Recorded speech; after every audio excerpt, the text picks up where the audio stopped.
Attorney G, ano pong gagawin namin sa mga squatters sa lupa namin?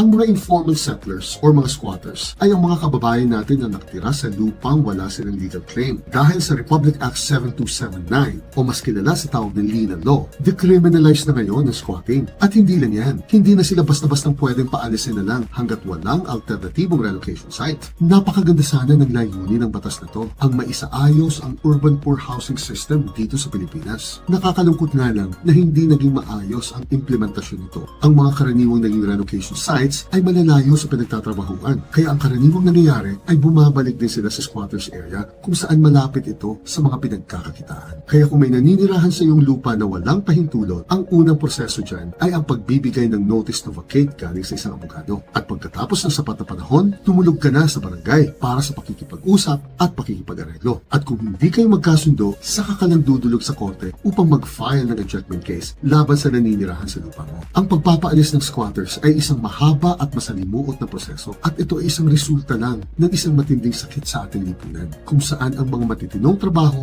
ay nasa mga lugar kung saan ang presyo ng lupa ay sadyang napakataas na. Kung ang oportunidad at trabaho ay maikakalat lang natin sa kanayunan, marami tayong mga kababayan ang kusa na lang uuwi sa kanilang bayan upang doon na manirahan. Chine!